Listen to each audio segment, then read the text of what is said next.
Hai semuanya, balik lagi di Jadi Gini. Kali ini sebelum mulai izinkan gue mengeluarkan roots gue yang sebenar-benarnya, karena ngomongnya Betawian aja. Kebetulan ada tandemannya nih, enak bener kita hari ini. Kita kasih pantun dulu dah. Daun pare buah kue nih. Cakep. Udah ada vokalis sore di sini. Bisa begitu gitu. Gue kira ada terusannya lagi. 2 baris saya cukup, Bang. 2 baris cakep langsung gitu. Aduh, kaget sih. Durasi Bang Ade. Oh, iya. Makasih banyak ya Bang. Sama-sama Udah Anung, jadi sama-sama. gini. Alhamdulillah. Apa kabar Bang? Baik. Baik, alhamdulillah. Tadi gue bilang kenapa nih hari gue mau ngelos banget Betawiannya, karena biasanya kalau ngobrol sama orang tuh gue diprotes mulu. Gimana Jangan tuh? Betawi banget ngapa gitu. Kalau sekarang gue mau ngomongnya Siapa yang bilang begitu? luas saya banyak Bang. Ada aja yang suka pada protesnya, suka nih di sini nih kadang nih keceplosan dikit-dikit. Sekarang gue ketemu tandeman. Gak apa-apa ya. Oke, Bang Ade, gimana nih kehidupan di masa pandemi? Wah, kehidupan steady aja ya. steady ya. Gimana ya, kita survive aja ya, mau get by aja gitu ya. Untuk ngadepin kayak gini ya, kita harus bisa terima keadaan yang udah bisa dibilang dinormalin untuk kita ya. Dibikin normal untuk kita gitu. Kita harus bisa terima bahwa oh ini ternyata kehidupan harus begini nih sekarang nih gitu. Masuk udah harus pakai aplikasi. Anak-anak belum boleh masuk kadang-kadang gitu ya kan. Iya, bener. Ya jadi nggak tahu deh, kita ngikutin kehidupan yang diatur untuk kita begitu ya. Apa kita mesti berjalan seperti adanya begini, nggak tahu juga. Jadi gitu. udah di-create ya. Oke, teman-teman, gitu jadi gini. Di episode kali ini kita bakal bahas banyak tentang personanya Ade Paloh yang belakangan mungkin kalau kita lihat sore lagi belum bikin apa-apa nih Bang sejauh ini gitu. Tapi kalau Ade Palohnya sendiri mungkin nggak banyak juga yang tahu bahwa kan Bang Ade kan juga punya pekerjaan lain di luar sore gitu. Apa sih Bang yang lo lakuin? Paling sekarang banget sih itu lagi ngolah ini pemanfaatan limbah B3. Gitu, jadi yang dari pabrik-pabrik gitu, yang ke waste-nya gitu kita yang harus nanganin, karena emang harus punya kodifikasi untuk nanganin itu kan. Jadi nggak bisa sembarangan transporter atau ormas sekitar tempat itu yang ngambil gitu. Yang take over gitu, karena kan harus yang ada izin ya kan untuk itu gitu.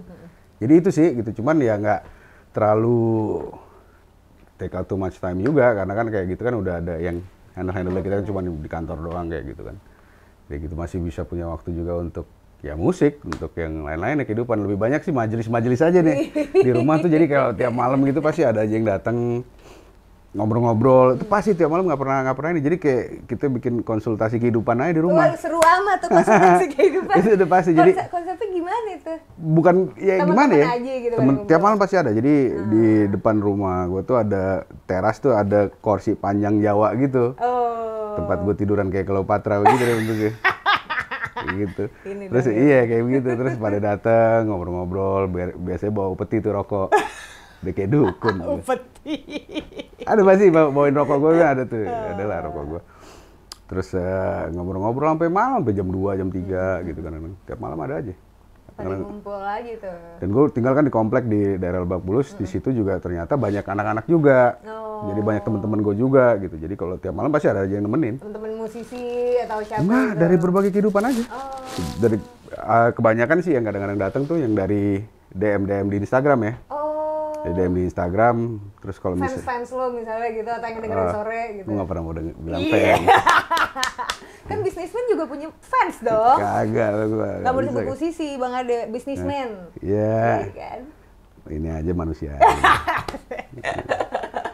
Gitu. Jadi pada di DM di Instagram. Terus kalau gue ada share-nya gitu, kalau misalnya oh ini orangnya enak nih kayaknya gitu, dari cara dia ngobrolnya gimana, ya dulu ke rumah aja, kalau nggak gue kasih nomor telepon gue langsung kayak gitu. Kalau share-nya nggak dapet, ya enggak. Kayak gitu. Share tuh apa Bang? Share tuh kan apa ya? Kata naksir tuh dari situ tuh. Naksir. Koneksi kali gitu. Iya, kayak share tuh kan kayak chemistry. Oh.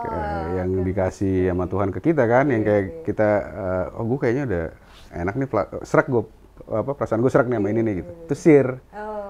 Ya kan share-nya dapet nih gue sama dia gitu. Emang kayak kata naksir tuh kan dari situ. Naksir. Iya. Oke. Nih kita duduk bentaran udah ada share-nya belum nih Bang?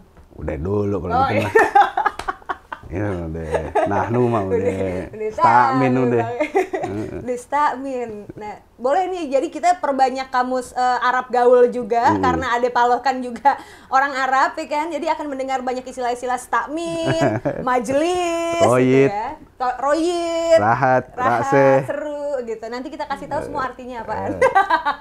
Oke, Bang. Nah, berarti kan sekarang kesibukannya udah tuh tadi kerja sambil tetap ngurusin musik, ketemu sama teman-teman yang lain gitu. Tapi kan sekarang kalau kita ngomongin, orang mengenal Ade Paloh itu adalah musisi, vokalis Sore gitu. Iya, nggak bisa dihindari itu sih. Iya, bisa dihindari tuh, kayak nempel tuh begini Iya. kan tuh Bang kemana-mana. Bicara tentang Sorenya sendiri, sekarang pandemi mengharuskan untuk susah bikin apa-apaan gitu kan, tadi Bang Ade bilang Iya. sendiri karena susah juga gitu. Gimana cara lo ngakalin nih, sedangkan sekarang nih udah mulai nih era kebangkitan nih pelan-pelan udah Iya, mulai main lagi gitu. Ya itu dia tuh, jadinya harus bisa nyesuaiin lagi dengan apa yang kita biasa lakuin dulu gitu sebelum ini semua terjadi gitu kan. Jadi itu kan sempet, jadi ritmenya kehambat, jadi kita nggak bisa ketemu cuma dari Zoom kayak gitu-gitu, paling dari grup call. Nah itu untuk ngembangin animonya lagi, itu PR itu. Jadi kebiasaan kita yang kayak ya udahlah, udah kita cuma ngobrolin apa, akhirnya sampai nggak ngobrol sama sekali, sampai nggak ketemu berapa bulan gitu. Itu harus dikembangin lagi sekarang. Bisa nggak sih di Aduh, masa, maksudnya kan udah pada gede-gede nih Bang, udah pada punya keluarga segala. punya keluarga gitu. Bisa nggak sih mengkondisikan hal kayak gitu di masa yang kayak gini? Untuk jadi bocah lagi, kayaknya diharuskan untuk jadi bocah lagi tuh. Serius, Untuk kayak aduh bodo amat nih kita ketemu di mana apa gimana gitu. Cuman susah juga karena udah kebiasaan apa ya? Kebiasaan ritmenya tadi berhenti. Untuk ngembangin ritmenya lagi, animonya lagi tuh. Jadi kayak pengen jadi bocah lagi, ayo kita ketemu sini yuk. Udah bodo amat deh ada apa gitu. Cuman wah jangan gue gini. Ya udah jadi itu. Jadi bisa lagi gitu untuk ini lagi, untuk nyepetinnya lagi gitu. Biasanya yang manasin siapa itu buat ngumpul? Gua sih. Tetap ya. Kadang Awan juga sih, Awan. Karena Awan kan punya base camp juga kan, punya studio kan. Oh. Studio musik dia ya. Cuman jauh sekarang dari tempat tinggal gua, karena kan di Keramat. Gitu. Jakarta Pusat. Jakarta Pusat, si Bambi pun juga di Cipinang rumahnya. Timur. Jadi gua doang yang paling jauh. Dulunya gua juga di Pulau Mas, jadi deket gitu. Nah itu semenjak waktu pandemi gua pindah ke Lebak Bulus. Jadi ritmenya makin itu tuh, makin longgar. Gitu. Jadi susah juga gitu. Ini kayak sekarang ini mesti ketemu-ketemuan lagi nih, karena dalam waktu dekat kan kita juga mau mulai main lagi nih live offline. Ada beberapa juga online. Nah, kudu latihan lagi nih karena kemarin baru rilis single kan, yang kemarin sebulan setengah yang lalu rilis itu. Iya. Nah, itu kan juga bagus lah insya Allah, itu receptionnya bagus lah gitu. Terus jadi kita harus latihan lagi untuk itu tuh. Udah gitu nih sore band yang nggak pernah latihan. Serius? Nggak pernah, kecuali ada lagu baru latihan, udah itu latihan deh kayak gitu. Nah gimana nih, udah nyekil banget kali Bang, kagak perlu latihan. Ngasal aja udah lah, mana lagi udah. Langsung main ya. Nah untungnya ada juga yang muda kan yang ganti Neca kan, tapi bukan sebagai member. Si Gilang itu juga lumayan all around lah, dia all around player gitu. Jadi kalau kadang-kadang suara hilang dia bisa gantiin, suara tinggi dia bisa gantiin gitu. Terus main gitarnya juga lumayan di atas rata-rata anak-anak sore sebenarnya. Iya. Karena yang punya skill di sore cuma Bambi. Oh iya. Bener-bener yang lainnya mah cuman laga-lagan aja, untung-untungan aja, untung diterima. Kalian kodop aja deh semuanya. Kok untung diterima? Sebetulnya sore ini kan Bang, tapi sebelum lanjut silakan, ini ada pisang goreng Bu Nani kalau mau sambil top banget bentukannya tuh. Mantap ya. Kayak Ntar dulu, kalau nggak seret. Oh iya, dia juga sih, bener sih. Tapi Bisa lah. ternyata juga udah enak bener. Iya, mantap bener. Bisa sambil dimakan. Terima kasih Bu Nani atas pisangnya. Thank you, Bang, Nani. kalau tadi lo ngomong kagak diterima, tapi kan sore itu band tongkrongan kan Bang. Temennya siapa disatuin akhirnya ngeband gitu. Temennya biar anak-anak dari sekolah kan dulu, temen-temen kita semua gitu, waktu dari SD, dari SMP segala, waktu terus ke Amerika juga. Ya laki sih, gue selalu bilang kalau misalnya sore itu beruntung aja sebenarnya kalau misalnya masalah diterima apa nggak terimanya, karena gue sendiri masih belum bisa nerima kok kita bisa diterima gitu. Kok gitu sih? Emang selalu begitu gue, jadi gue emang second doubt diri gue selalu gitu, bukan gue juga nggak meyakini apa yang diberikan ya, tentu bersyukur gitu, cuman kayak masa sih lo bisa doyan, gila gue aja biasa-biasa aja gitu, kok bisa sih gitu. Tapi mungkin apa karena itu ya, maksudnya sifat lu yang rendah hati gitu bang, Ya, lo nggak sederhana suka aja. merasa ditinggi-tinggikan, itu yang akhirnya Wah, membuat Sore gila. akhirnya diterima banyak orang. Kalau emang ternyata begitu jalannya, alhamdulillah lah ya gitu ya. Di yang penting sederhana mungkin, jadi manusia sederhana gitu ya, rendah hati kepada yang lainnya, rendah diri kepada Tuhan, udah itu aja. Emang kudu Bang, ya, iya, mau gimana kudu. lagi kalau Benar, misalnya benar, lu mau benar, tinggi-tinggiin hati taunya lu jeblok mau gimana? Uyang Iya kan? sih. Konten hidup lu udah. Iya kan? Bang, oke, kita ngomong lagi soal Sore. Sore pertama kali form as a band. Gue tau lah ini pasti pertanyaan yang udah ditanyain sama lo di wawancara manapun. Tapi Ya nggak apa-apa kan, beda-beda nggak apa-apa manusia. ya? Beda ya? Nggak Iya, apa-apa ya? beda manusia Oke, beda. Siap. Tapi pertanyaan gue bang, orang kan ngeband itu juga based on chemistry. Iya, Nah, sir. Sir, itu Iya. tadi sir. Sir. Sir apa yang lo dapetin dari masing-masing personel Sore pas pertama kali lo ketemu sama mereka? Humornya, sir humornya Awan kayak gimana gitu yang doyan ngecengin gua gitu, terus gua ngecengin dia, saling terima gitu loh. Gua ngecengin Mondo juga ngecengin gua, saling terima gitu terus. Itu chemistry pertamanya tuh, pondasinya tiga orang itu dulu tuh. Udah gila-gilaan dalam berpikiran, dalam berimajinasi, wahamnya lah gitu ya. Udah dapat antara bertiga, alhamdulillah nempel lagi tuh Bambi sama Eca, yang juga ternyata sama bareng begitu juga gitu. Alhamdulillah ya di situ gitu. Jadi yang utama dari kita adalah nggak bicarain musik, nggak bicarain konsep, nggak bicarain strategi gimana bermusik. Yang penting bicarain kehidupan aja, kehidupan humor, kehidupan ngeceng-ngecengin. Humor. Apaan terus black, kita dark humor banget kan. Kalau di dalamnya tuh gawat, hancur banget. Jadi di situ tuh apa namanya, lemnya ya, perekatnya di situ gitu. Malah nggak ngomongin musik sama sekali. Masa sih? Sama sekali. Jadi Ya, anak Sore kalau lagi satu tongkrongan ngomong ini dark jokes dan kehidupan. dia kehidupan apapun juga gitu. Terus skenario di otak yang dicoba dituangkan ke meja gitu, terus akhirnya disambut sama si Awan, sama si Mondo, sama itu semuanya jadi ininya mesh well gitu. Malah kalau kita ngomongin musik udah bubar dari kapan tahu kali. Serius. Iya. Karena idealisme tetap kencang. Teknis banget kan kalau ngomongin musik kan, buat apa juga gitu. Karena musik apa yang kita persembahkan untuk yang apa, halayak ramai gitu. Ya pada saat kita emang mau main musik ya pada saat itu ya kita baru omongin, baru kita olah, baru apa. Cuman setelah keluar dari studio kelar. Beres, Nggak nggak ada lagi urusan musik. Nggak ada sama sekali. Mau tadi lo mainnya salah mau apa, bodo amat. Iya. Abis manggung juga gitu? Apalagi habis manggung. Udah nggak kenal satu sama lain udah itu. Serius? Udah turun panggung udah Awan di mana, gue di mana, udah nggak kenal. Tapi sebelum manggung itu ketawa-tawaan dulu tuh.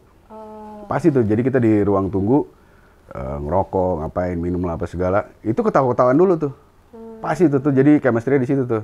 Ya, jokes lah apapun juga, ceng-cengan lagi apa gimana gitu-gitu, ngecengin orang lah, ngecengin road manager lah, ada bongki gitu kan. Pas sudah naik, kelar udah semua sesinya udah kelar, turun udah nggak kenal, pulang masing-masing nggak pamit apa segala gitu udah. Itu habit yang dari dulu terjadi? Nggak pernah berubah itu. Dari awal? Dari awal nggak pernah, Wan gue balik dulu ya apaan, ngapain. Serius? Udah hilang-hilang aja udah. Ih, kocak juga ya. Padahal kan mereka bilang chemistry as a band itu kan juga dibangun bukan ketika lo bermusik. Iya, cuman kita nggak mau bikin-bikin kayak bisa muntah gitu ya. Hancur udah bisa tuh gitu. Gue kangen lu, gitu. Meledak malah kayak gitu. Wow, jadi memang kulturnya kultur Bahlul. bahlul. Kultur apa lagi? Kultur bahlul kayak begitu. Kultur bahlul. Oh gitu bang. Nah terus oke, pertemuan lo semua itu kan oke, ini mutual friend-nya ini apa namanya, Bang Awan bawa orang lagi Si gitu. Bambi sama Eca. Mas Bambi sama Bang Eca. Terus apa namanya, Mondo sama Bang Oh, itu Ade dari udah dulu. kecil, Dari dulu udah sama Awan barengan juga. gitu. Bareng Awan juga. Bertigaan. Bertigaan dari Percik. Oh. Gue Iya, kelas Percik. 4 SD baru ketemu Awan tuh. Oh, kelas 4. Kalau sama si Lo pindah Mondo ke Percik itu kelas berapa? kelas 2 SD. Oh, kelas 2. Dari Medan. Kok tahu sih? Bisa tahu. Yang lo duduk sebangku sama cewek judes banget setahun nih. Iya. Kok bisa tahu juga? Ada orang yang gue mau nyebut namanya, cuman iya kok bisa tahu. Masih kenal sampai sekarang? Masih lah. Masih berhubungan? Masih. Kamu lo kenal sama orangnya? Gini juga. Terus Hebat kalau deh. masa-masa Informan itu, deh. masa-masa itu kalau misalnya lo lagi ada pelajaran matematika, pas diuji perkalian pasti lo nggak boleh pulang. Soalnya lo nggak bisa kali-kalian. Wah, ini siapa yang ngomong ya? Gawat nih. Gila. Kita bawa apa nih? Reminiscing masa-masa kecilnya Ade Palo. Aduh. Kita buka pemirsa. Aduh, gila, gue kaget. Gimana Bang tuh masa kelas 2 SD lo pindah ke sini sebagai anak baru? Satu, masalah bahasa kan, logat kan. Dan celana gue yang beda gitu. Celana di Medan, di sekolah gue yang dulu namanya Persit Kartika Chandra. Itu celananya coklat. Oh, sekolah polisi ya? Sekolah polisi. Celananya coklat, di Percik semuanya biru. Beda sendiri gue selama seminggu kan. Gitu. Keren terus, dong. Ya iya beda, cuman gila terkucilkan gila. Udah gitu, gue dulu mau bahasa Jakarta tuh mau sok-sokan. Dulu aku kamu, terus mau sok bahasa Jakarta gue ngomongnya lu gitu. Bukan lu di sini lu di sini gimana sih sekolahnya gimana sih lu bisa, gue bingung sekolah di sini gua gitu. Bingung udah waktu itu zaman dulu. Gimana teman-teman lo menerima ada Ketawa. anak baru so gaul banget nih? Iya, Gitu. ya lumayan diceng-cengin juga ya gitu deh. Cuman hari keberapa gue memberanikan diri untuk mukul salah satu anak di situ. Jadi gue harus megang ya kan. Oh, itu dari Medan. momentum akhirnya lo megang banget tuh. Ya lumayan waktu SD sih. Waktu SD di situ tuh momentumnya lagi pada baris berbaris sebelum masuk kelas. Terus kan gue kayak nggak enak kan dicengin mulu, sialan juga gue anak baru di sini kan. Salah satunya udah ada di belakang gue ada teman gue. Gitu. Jadi gue balik belakang gue pukul aja itunya kan. Zubir. Gue pukul nangis, udah gue nggak boleh pulang, gue nangis juga sialan. Pusing deh. Lu bader banget berarti ya Bang? Ya harus kudu gitu kan kita, ya biar lo jangan macam-macam sama gue lo gitu. Tantang gue anak baru, iya. temen lo gue pukul nih gitu. Terus sekarang jadi teman bisnis gue orangnya juga. Sampai sekarang. Oh iya? Sampai sekarang iya. Terus apaan lagi yang bisa lo inget dari hari-hari di Percik dulu? Oh gue sering banget nggak boleh pulang sama guru. Gara-gara gue dulu gue kan doyan masukin apa aja ke mulut gue tuh. Serius? Iya apa aja, biar kayak pensil lah apa segala. Nah gue biasa ngegigitin setip, eraser. Oh apusan? Apusan, gue gigitin gitu. Terus kata guru gue, almarhum Bu Edwin, katanya, kamu daripada gituin apusan, mendingan gigitin aja jempol saya sini, mau gak? Gitu katanya. Ya enggak lah Bu, gitu kan, mau kan bau gitu katanya. Kok konten bau gitu katanya. Udah gak boleh pulang, nangis lagi. Nangis mulu, jadi kelas 2 SD tuh. Pusing. Jadi 1 tahun penuh tangisan tuh ya? Iya, gara-gara kok gila nih Jakarta ya gitu, masa suruh ngemut jempol gitu kan. kan doyan aja orang apusan sendiri kan, urusan sendiri. Gitu. Apusan temen sebangku lo yang jutek banget itu? Ada juga gue ambil. Kok bisa tahu ya, bingung. Apa Bang? Ada cerita apa Bang? Kenapa lo bisa bilang dia judes? Emang judes orangnya, sampai detik ini juga judes. Oh serius? Saudara lu lagi. Enggak kok. Bukan. Oh gitu. Nah terus tuh di SD tuh lo bareng sama Mondo. Mondo. Itu juga salah satunya kenapa gue masuk Percik, karena saudara gue semua di Percik dulu. Yang udah di Jakarta gitu. Nah gue selalu nungguin abang gue itu, abang sepupu ya. Itu di tangga sekolah tuh. Tangga sekolah dia di Percik karena dia kelas 6 SD, gue kelas 2 SD kan. Tuh dia suka sebel tuh kan, malu dia sama temen-temennya kan, lihat suami sepupu aja gitu. Terus suatu hari dia nggak masuk, gue nangis lagi gue. Gila, mana saudara gue mau pulang gimana? Jakarta kan bingung, kota gede banget kan. Itu lo dijemput pulang? Sebenarnya gue dijemput, jadi gue gini, rumah gue waktu itu kan di Proklamasi, deket banget sama Matraman. Terus gue harus, paling tinggal Proklamasi ke Percik kan, deket banget. Terus gue harus ke Matraman dulu, ke rumah saudara gue supaya tahu dia tuh ke sekolah. Terus gue ikut mobilnya dia kan, paling bisa aja gue langsung ke sekolah kan. Nah, terus udah ngikut mobilnya dia, udah gitu supir gue juga ke sekolah jemput. Tapi gue harus ngikut mobil saudara gue, kalau nggak gue udah takut banget gue kota baru gitu kan. Suatu hari udah itu dia nggak masuk, nangis gue, taunya supir gue, ngapain adek udah sini aja gitu kan, ini sama abang gitu, nggak mau tetap kan tinggal pulang juga kan, udah gila gue. Itu kan mandatori soalnya dikasih taunya begitu ya, iya, pulangnya rutenya begini. Iya, gitu. Karena itu gue yang mau juga. Oh, yang mau juga. Kan kota baru, gue bingung kan, Jakarta gede banget. Terus takes time berapa lama lo untuk adaptasi sama Jakarta dan sekolah? Iya, 6 bulan deh. Oh cepet ya? Lumayan cepet, habis itu udah biasa, udah gue lupain saudara gue udah. Bodoh amat. Siapa teman pertama lo yang teman banget Bang? Mondo, Badai, Riva. Badai Kriswati? Bukan. Kirain. Emang masih kenal salah satunya deh. Badai, Riva, Mondo, Rizka, Tino, Wawan, Riva yang Kamil. Stars and Rabbit. Bukan, Oh, bukan. Itu teman-teman gue itu Pertemanan semua. lo itu. Kelas B lah dibilangnya. Kalau Awan kelas C. Oh. Gitu, Awan kelas C. Ya, jadi gue kenal Awan tuh pas kelas 4 SD, kelas C, dari kelas C. Karena itu udah pas kelas itu samping-sampingan. Tadinya kalau yang pas kelas 2 beda tuh, beda tempat. Beda tempat. Pas samping-sampingan, gue udah ngeliat aneh bentuknya gitu kayak badut ya. Udah jadi teman gue aja dah gitu. Oke, Bang, itu tadi hari-hari percik gitu ya, hari-hari zaman kecil sampai akhirnya beranjak dewasa dan cabut ke LA Amerika. Kelas 3 SMP. Kenapa lo cabut, Bang? Gila nih. Gue gak pernah jawab nih dimanapun juga nih. Terus jawab di sini berarti. Wah gila. Ya gue ribut, ada sama anak sekolah deket situ, terus gue gak tahu nasibnya gimana, gue kabur aja udah deh. Lo apain lo pukulin? Iya biasa ribut anak-anak di zaman dulu tawuran kan, pasti kan kayak gitu-gitu. Terus ya lumayan melibatkan banyak aparat lah gitu. Terus jadinya Lo apain, Bang? ya kita main ini Om Pimpa gitu. Cuman kekencangan aja. Kayak gitu.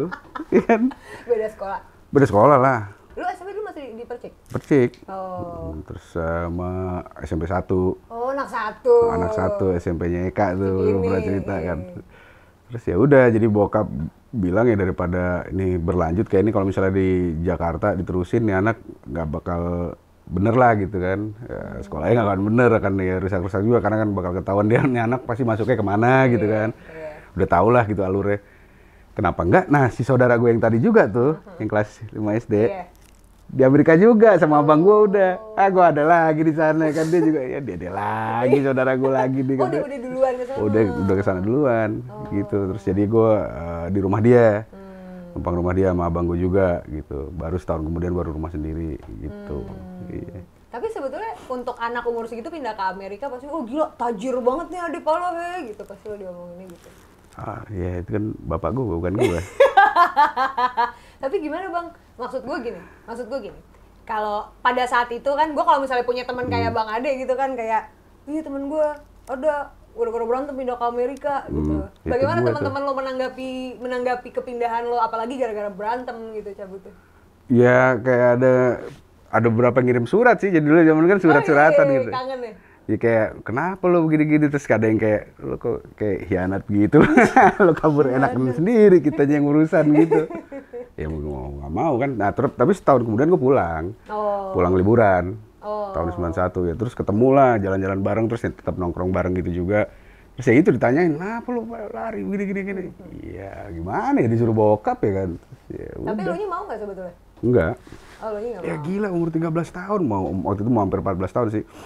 Ya nggak tahu menau lah deh, ya, kayak dari Medan ke Jakarta lagi aja, situasi sama lagi. Kedua kali dengan saudara yang sama juga. Makanya dia bilang, dia lah. Tapi dari Medan ke Jakarta nggak karena berantem kan?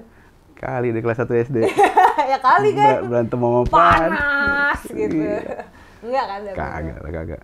Emang keluarga pindah, kalau itu keluarga pindah. Semua satu keluarga pindah ke Jakarta semua gitu. Gitu. Tadinya di Jakarta, ke Medan, gue lahir, balik lagi ke Jakarta gitu.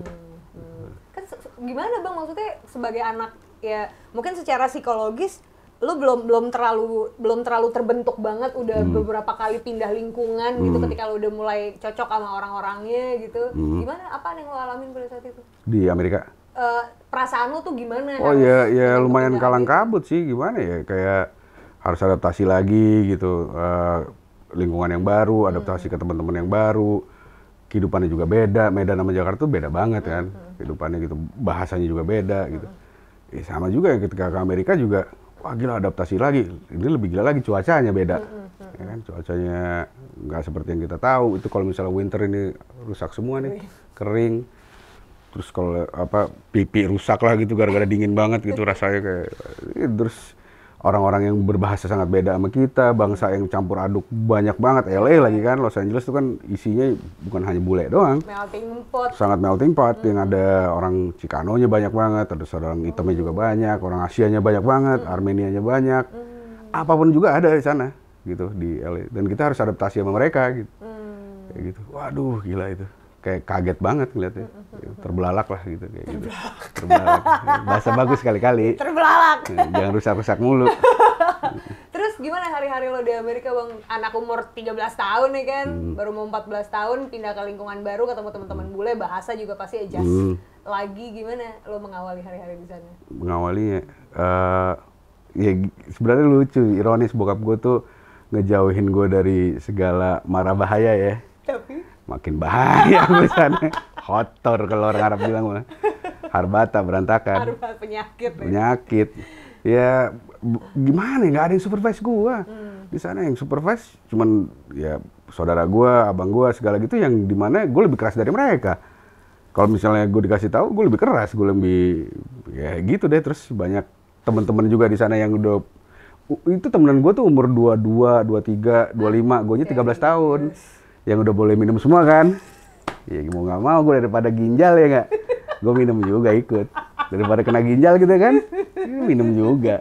Udah.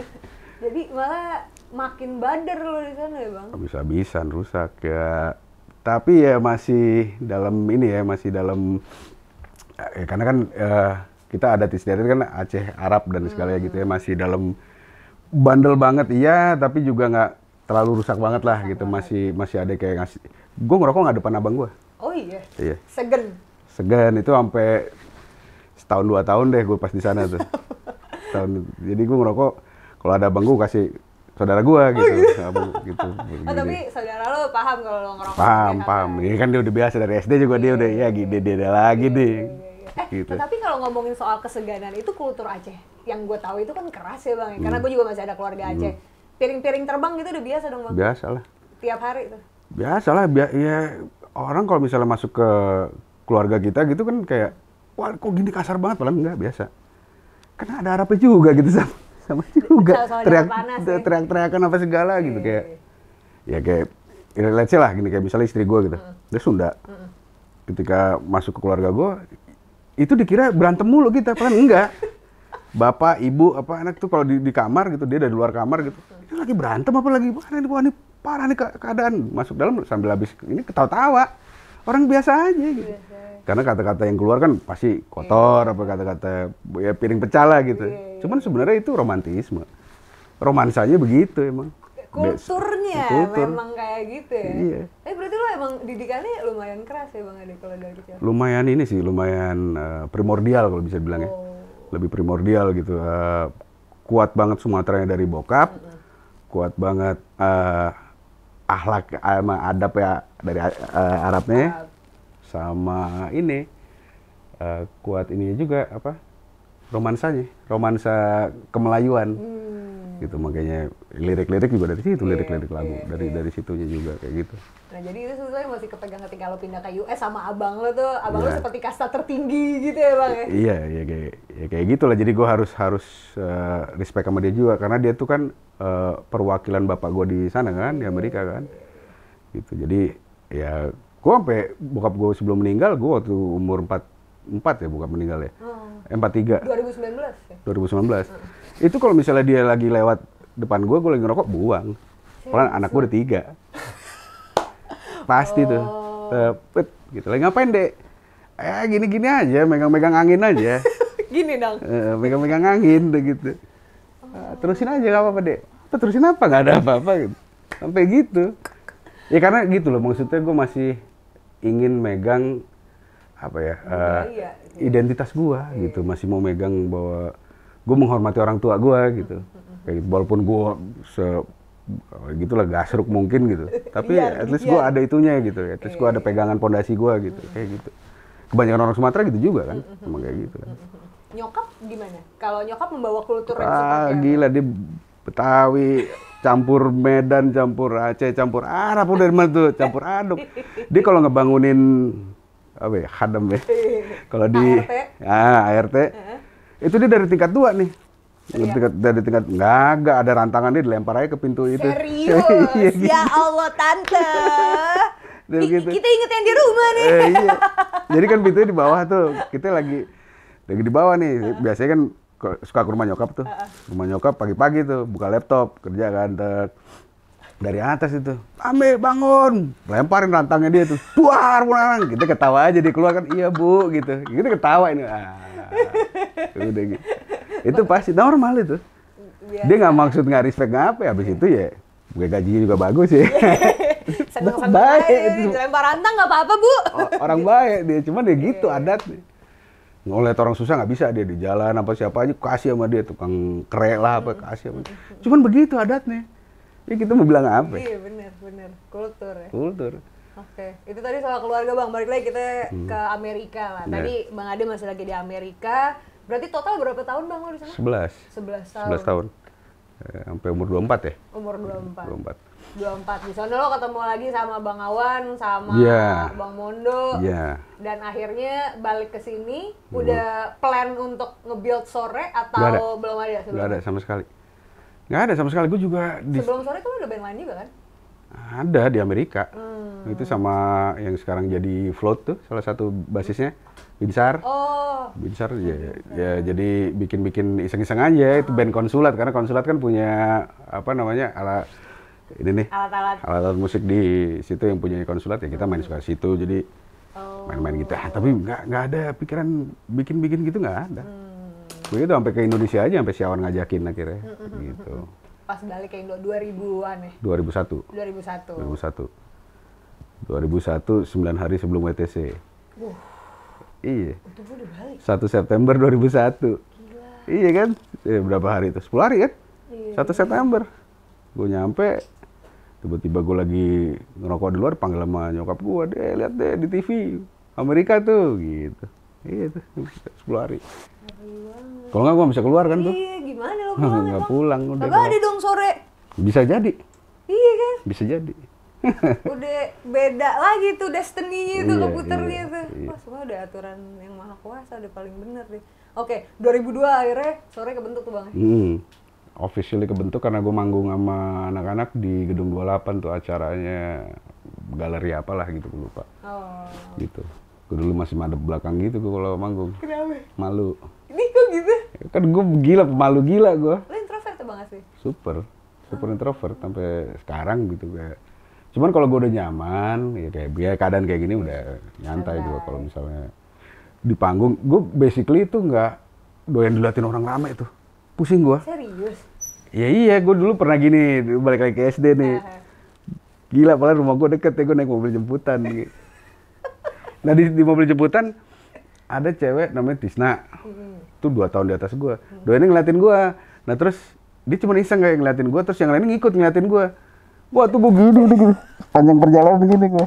Jadi dia seneng aja gitu, liatin Ade, yuk liatin Firja dulu manggilnya, liatin Firja gitu. Ya udah mulai deh, dia ajar deh. Gue dibulinya cuma diliatin loh, bayangin aja begini kan. Bang, kok gue jadi kebayangnya temen lu siapa namanya? Tisna.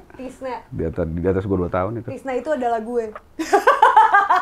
Gue kalau punya temen kayak lo, pasti gue akan melakukan hal yang sama bang. Iya, lu jemaah pasti udah tahu udah hozak lu mana lagi. Hozak artinya sengaja, guys. Iya, sengaja. Iya. Oh gitu. Jadi emang lu pemalu bawaannya. Iya begitu. Dan gue bingungnya si Tisna kok bisa tahu gitu. Gue bingung ya, orang manusia tuh kok bisa tahu apa yang ditakutin orang, dia tanpa dikasih tahu sama tuh orang. Suka kali. Udah yang lainnya ikutan, udah hancur hidup gue tuh. Gue cuma bertahan berapa ya gue di mobil jemputan tuh. Berapa bulan apa ya, habis itu gue minta udah deh biarin deh, jemput aja deh. Oh gitu, oke. Jadi balik lagi ke yang tadi, lo ngeband masih hobinya ngadep belakang. Kenapa lo setuju ada di band kalau lo pemalu? Ngeband kan udah pasti ditontonin orang banyak bang. Ya itu tuh gue nggak tahu juga ya, kayak si Awan yang lumayan terus ngeyakinin gue sih untuk ngeband terus gitu. Mondo pun juga.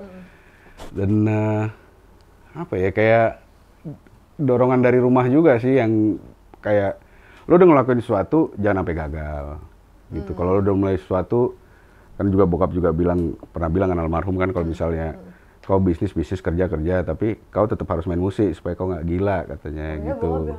Dia bilang gitu karena dia kan juga ada darah seninya juga kan, dia juga main band juga dulunya.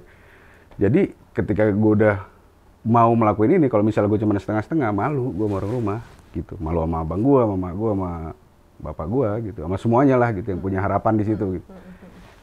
Ya mau nggak mau, jadi sebenarnya ada bebannya juga tuh, ada beban untuk terus ngelakuin gitu. Bukannya gue dulu seneng-seneng aja gitu, kayak gitu. Emang beban nomor satunya malunya itu. Terus kayak ntar nggak diterima. Terus yang paling gila sih gini, kayak rasa di mana lu manggung nih, terus ada keluarga lo, tapi orang-orang lain itu kayak cuek aja sama lo gitu. Waktu zaman dulu lah misalnya cuek gitu.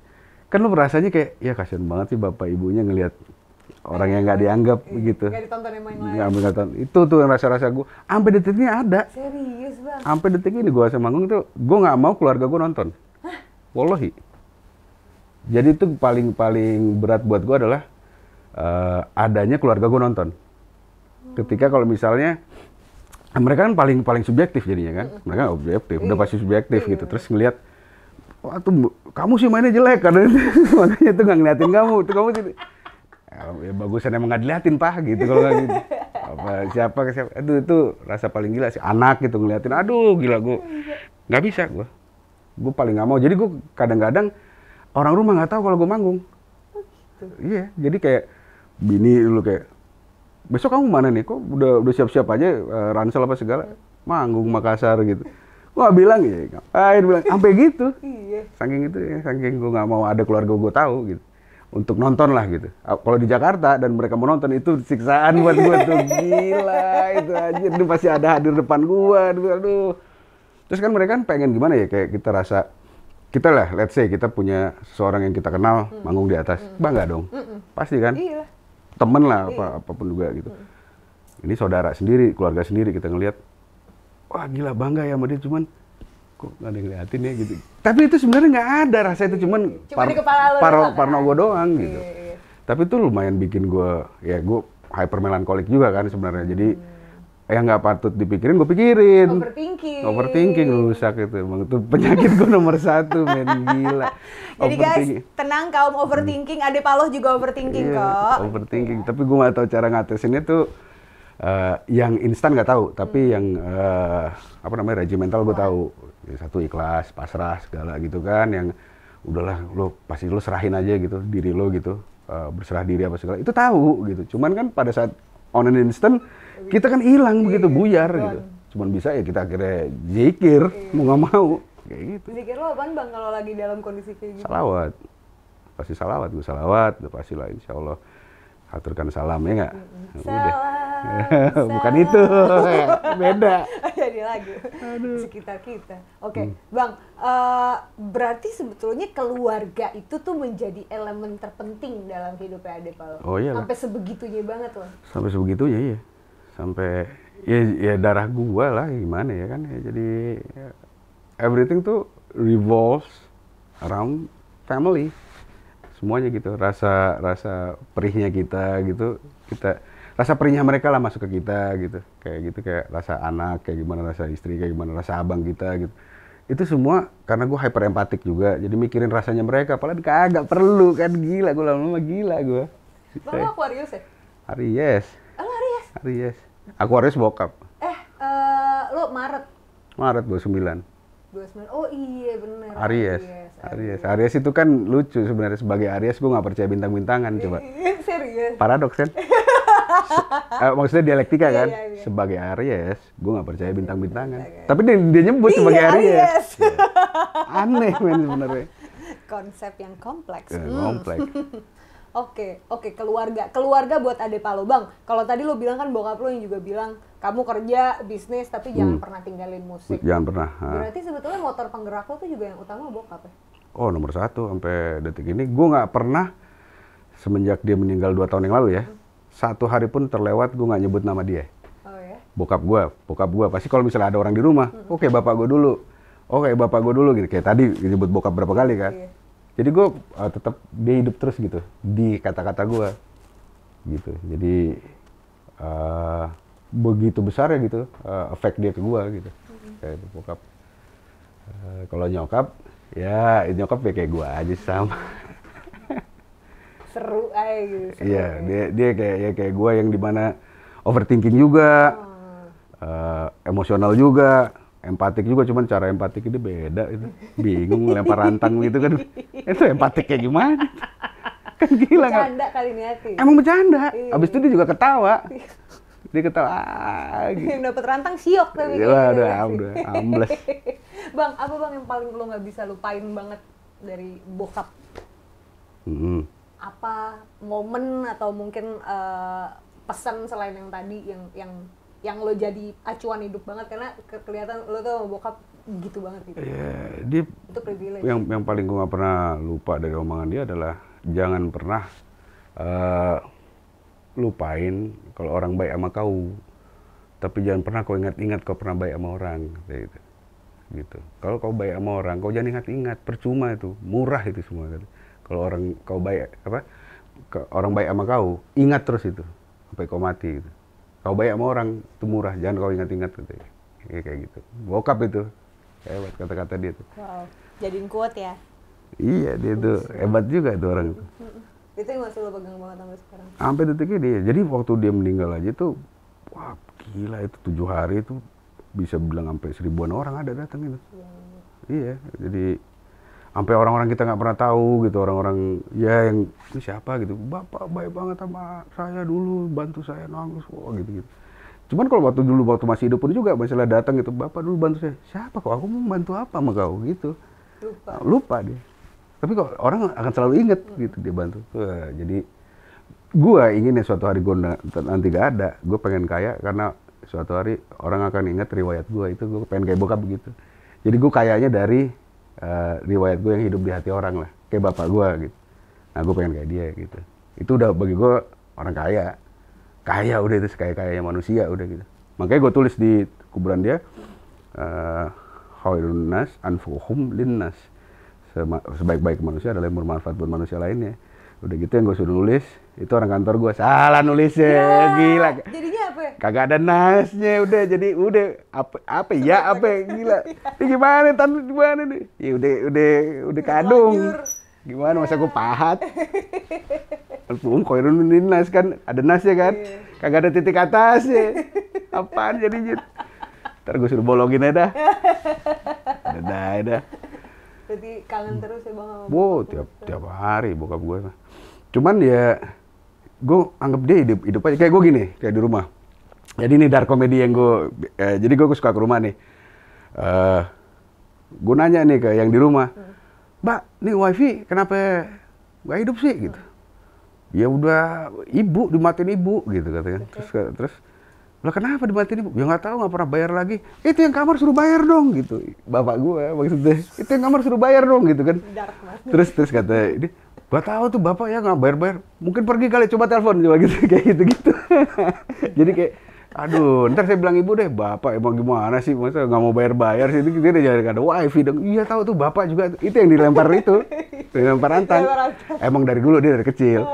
Jadi dia juga udah ngerti, ini anak emang bahlul juga, magrum. Ya kan, jadi itu salah satunya. Bapak dia nggak pernah bayar, kita jadi nggak ada wifi deh gitu. Tapi itu jadi ngidupin dia sebenarnya, paham kan? Jadi kayak dia tuh tetap ada gitu. Akan terus hadir. Iya. Gimana pun kondisinya sampai kapanpun waktunya itu. gitu. Terus masuk kamar dia itu pasti assalamualaikum ya papa gitu. Duduk udah nggak ada tempat tidur jadi ada sofa, duduk aja situ deh. Kayak ngobrol hati aja sama dia dari situ. Itu dulu waktu masih tinggal Pulau Mas ya, pasti tiap hari ada ngelakuin itu. Kalau sekarang ya udah kirim salam aja udah. Al-Fatihah. Al-Fatihah, Bokap salawat. gimana bang sepeninggal bokap udah nggak ada? Wah itu memang kayak orang Arab ya, gimana ya. Dia sedih 3 hari pertama masih sedih, habis itu tawa lagi. Santai lah. Dia cuma anteng-anteng aja udah gitu. Udah kayak biasa aja gitu. Kadang-kadang aja kalau misal ke rumah, kangen sama papa. Tapi habis itu merepet lagi, ngomel-ngomel lagi udah. Ya nggak ada hubungannya lagi sama papa gitu. Tapi justru lu lebih tenang kali ya nyokap udah bisa balik ke... Iya dia aneh itu bagi kayak itu kan langsung ngelihat orang Arab, personifikasi orang Arab itu langsung ke ibu kan gitu kan. Kayak kok nih kesedihannya di mana nih dia ya? Gitu. Kayak dia kesedihannya bentar aja udah gitu. Gue nggak berani komentar. Iya gimana kan. Kesedihannya itu bentar aja, habis itu begitu lagi deh, softoh lagi lah, softoh bercanda. Softoh bercanda guys. Kayak gitu-gitu. Kayak ini aduh di mana kesedihannya dia. Tapi dia cinta banget sama lakinya gitu. Cuman aduh. Kayak dia tahu apa ya, tante tahu cara membawa dirinya gimana. Mungkin kita nggak tahu bang apa yang ada dalam hatinya bang. Emang dia nggak mau ngeliatin kan, dia kan? berusaha kuat juga kan, ya gitu. Cuman kita aja yang bingung gitu. Aduh.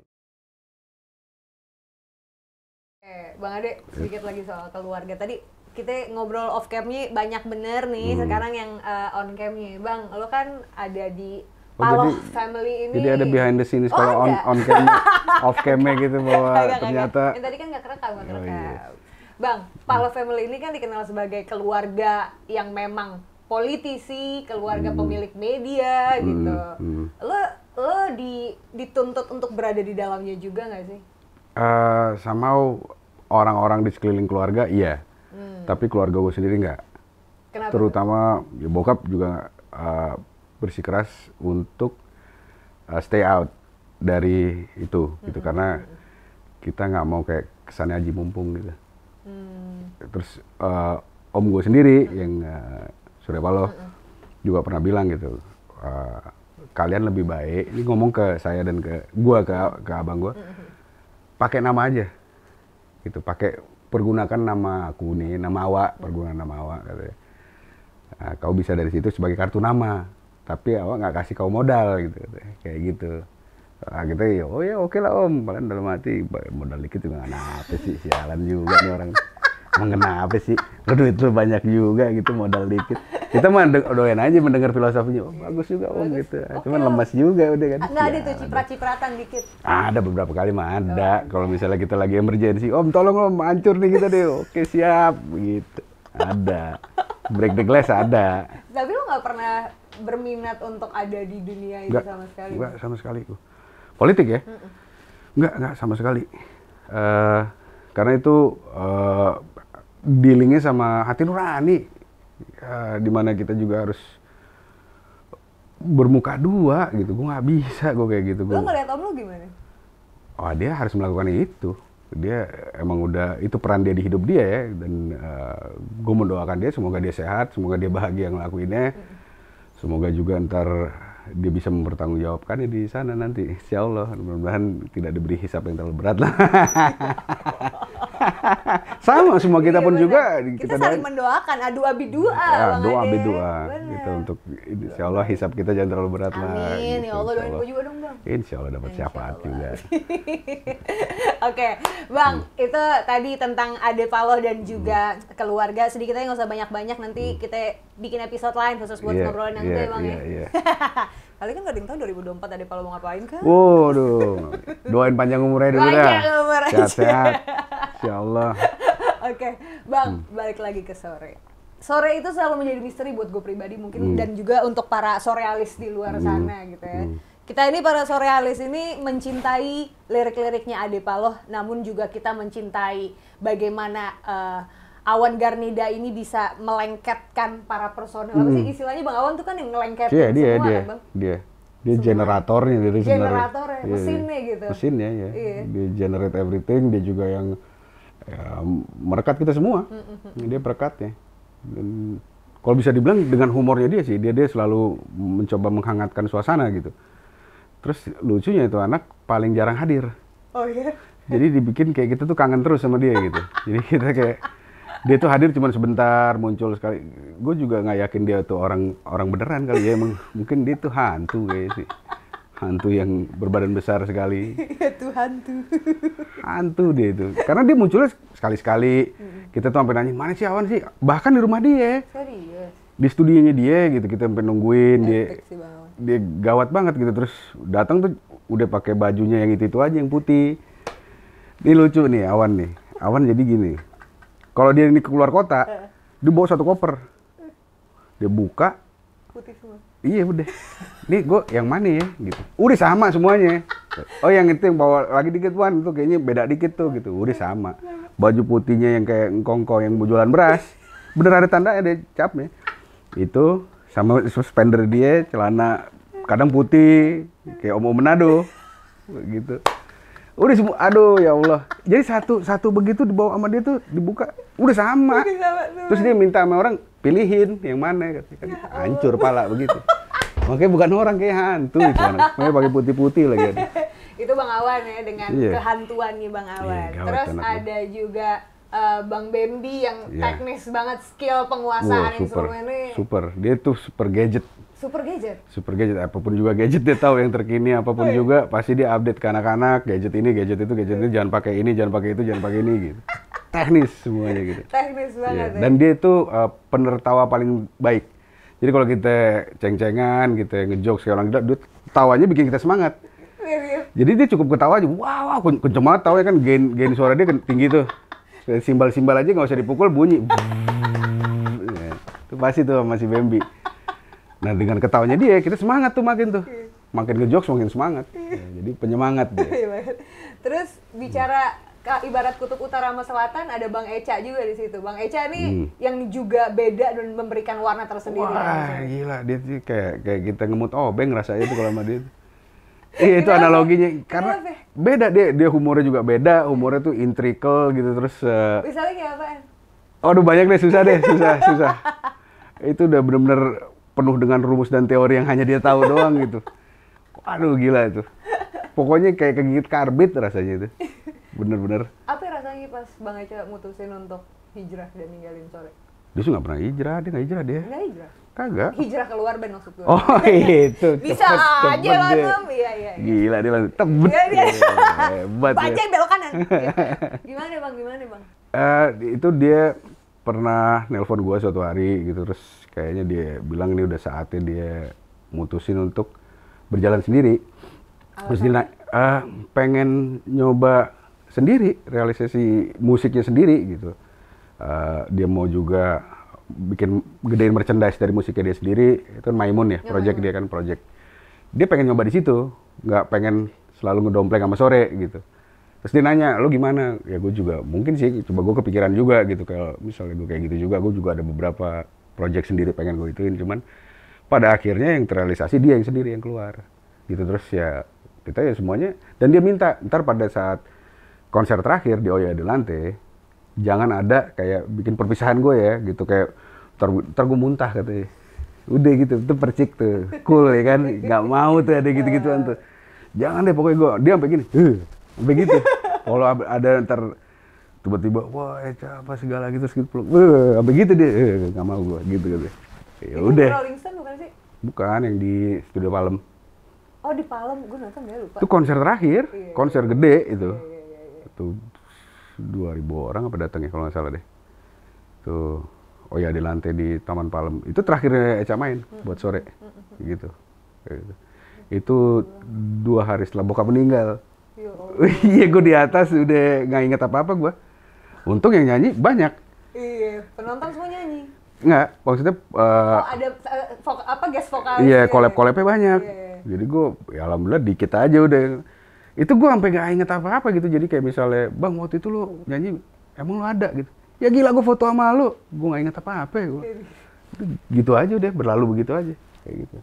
Memorable-nya cuman, ya Echa aja ya, udah nggak ada lagi gitu. Salaman aja pas udah alhamdulillah ya, udah gitu, di bawah. Udah that's it. Kayak ijab kabul alhamdulillah. Iya, udah kabul. Nggak ada wali ya. Nggak ada wali. Udah tuh, jadi selesainya begitu. Udah selesai, kelar. Biasanya pada goodbye tuh ada salaman tuh ya. Ya, udah begitu, terus abis itu nggak ada kayak, gue nggak ada hubungan sama Echa, apa lama nggak hubungan. Tiap hari kadang-kadang WhatsAppan juga. Ada di grup WhatsApp juga masih, kayak gitu. Tapi dia keluar dari grup WhatsApp Sore. Keluar dari situ. Tapi ada grup yang dibikin sama Andi Twins. Itu grup agama, tongkrongan tauhid namanya. Dia gaya-gayaan. Sambil dengerin plat juga. Sambil dengerin plat, udah gitu yang di forward bukan soal agama, soal udah band inilah, udah ada plat ini baru ada. Ini apa itu, tongkrongan tauhid ya. Itu kayaknya grup dagangannya Bang Andi Twins tuh. Kayak gitu. Isinya ya ada anak-anak semuanya, anak-anak musik juga gitu. Kayak gitu. Nah itu tadi Bang Echa, Bang Bambi, Bang Awan. Satu nama yang juga nggak bisa dipisahin dari Bang Mondo adalah Bang Mondo. Oh iyalah, 100% itu. Gimana Bang? Bang Mondo kan banyak yang ngomong gitu ya, dengan abis Mondo cabut, taste-nya Sore itu berubah. Gue akuin sih. Gue akuin 100% gitu. Apa ya, kalau misalnya dibilang kelamnya itu hilang. Kelam yang punya energi terang, gila nggak? Kelam malam yang punya energi terang. Itu dia muda, itu baru ketemu sekarang kata-kata. Kadang-kadang gue suka muncul begitu aja, cuman udah hilang lagi. Hafil. Apa Bang, jelasin apaan tuh maksudnya? Jadi dia bisa nangkep kekelaman yang kita inginkan di hati kita gitu, ketika kita meramu musik gitu ya. Dia bisa nangkep itu, terus menjadikan itu cemerlang gitu, gitu. Tapi dalam nada yang sangat minor gitu. Tapi nggak bikin itu norak. Dan cuma dia yang bisa itu, manusia gila. Hebat otaknya, tau makan apaan kecilnya. Gimana sih Bang pada saat itu 2012 ya? Dia 2011 ya? 2012 ya? 2012 ya? 2012 Bang Mundo memutuskan untuk cabut. Gue waktu itu udah nggak kaget sih, nggak terkejut. Dia emang udah lama udah mengindikasikan bahwa dia mau cabut gitu. Emang udah hubungan gue sama dia juga udah jauh, udah nggak terlalu ngobrol lagi. Jadi Gitu. sebetulnya berantemnya sama lo? Iyalah, tubir bego, gue yang bego, kita saling bego udah. Masih muda ya, belum CB kayak begini nih. Iya, ya hal-hal tolol lah sebenarnya, konyol-konyol aja gitu, kayak masalah ego juga gitu. Kebanyakan datangnya dari gue, egonya gitu kan. Gue emang orangnya rada keras juga terhadap Mondo, karena gue mungkin udah terlalu nyaman sama dia. Gue udah nyaman banget sama dia, jadi segitu dekatnya, jadi gue kayak empati gue hilang. Itu makanya jeleknya kepada orang lain yang belum deket-deket banget, empati gue gede. Ketika udah deket banget, gue jadi udah asshole. Itu sering tuh terjadi kayak gitu tuh. Ya banyak lah yang ngomong ke gue kayak gitu. Orang-orang rumah juga ngomong. Lu aja kalau sama orang lain. Iya, baik. Itu kan manusiawi begitu ya Kak. Manusiawi. Empati ke orang yang kita belum ini. Udah deket, empati nol kadang-kadang, bisa begitu ya. Nah itu terjadi di hubungan gue sama Mondo. Nah jadi, ya itulah, dia hilang lah gitu. Nah, gue bikin lagu bantal keras ya. Kayak gitu. Salah gue bilang. Dan salahku, ya, itu dia tuh. Dia hilang. Jadi tapi, sebetulnya lo momen grievingnya masih lo rasakan terus dengan kehilangan Bang Mondo? Di sore ya, tapi di hidup gue kan dia sekarang udah lumayan berteman lagi nih. Udah ngobrol-ngobrolan lagi, udah WhatsApp-WhatsAppan lagi, udah kalau di sorenya iya gue kehilangan, bener. Itu faktor besar juga gitu. Dia tuh think tank gua gitu sebenarnya, proses ngobrol, proses gila-gilaan dalam pemikiran kayak gitu. Jadi kita ngomongin filosofi dulu, film, apa kita ngomongin kehidupan lah apa segala, untuk itu disadurkan dan dimasukkan ke dalam musik. Tapi nggak necessarily harus. Jadi gue punya bahasa tersendiri sama dia gitu. Jadi bahasa tersendiri itu yang kayak orang nggak ngerti. Orang nggak akan ngerti. Orang kayak misalnya nih, ntar gue pengen suaranya kayak kesannya lo jatuh keseret, borok lo tuh sampai nyampe ke koreng lo tuh sampai nyampe ke paha atas gitu. Dia ngerti. Oh iya kayak gini. Udah jadi gitu, bener. Orang kalau misalnya dengan gila atau orang itu operator yang pernah kerja sama Mas Sore, operator musik ya, akan bingung dengan bahasa itu. Dia akan nanya lagi ke Mondo dengan bahasa manusianya gitu. Mana Dok ini maksudnya begini. Udah itu yang gue mau. Iya, dan dia juga ngomong ke gue dengan cara itu gitu. Itu cuma gue doang yang sama dia yang punya bahasa itu gitu. Analogi konyol gila lah itu sebenarnya. Tanggapan anak-anak Sore yang lain gimana Bang? Kayak maksudnya egois banget lo berantem berdua sampai lo cabut ninggalin kita semua gitu. Mereka maklumin, udah wajarin gitu. Terus mereka yang bilang kalau misalnya kita masih bisa terus kok tanpa dia gitu. Hanya gue yang masih bilang sampai sekarang nggak bisa sebenarnya. Sampai sekarang nggak bisa sekayak dulunya gitu ya, nggak bisa sebaik ekspektasi orang terhadap itu ya, terhadap Sore gitu. Cuman ya gue yang masih bisa ngakuin itu gitu. Gue rasa Mondo juga pasti ngakuin itu. Gue nggak ada gue di situ loh. Nah, paling gitu doang lo katanya. Bang, tapi lo pernah open gak sih ke publik penyebabnya itu apa? Jangan dong. Gila. Itu biarkan menjadi rahasia selamanya. Paling ada yang tahu, udah pasti tahu. Cuman memang bukan untuk konsumsi publik. Bukan, tapi bisa, pasti publik kalau gue udah begini pasti coba berandai-andai aja. Pasti itu yang bener tuh. Belum tentu Bang. Pasti gini, laki. Laki doyan apa sih? Paham? Udah, bareng-bareng nih. Udah kelar di situ aja deh. Pasti paham sendiri. Iya kan? Udah gitu. Jadi kegemaran kita berdua yang bertuburukan.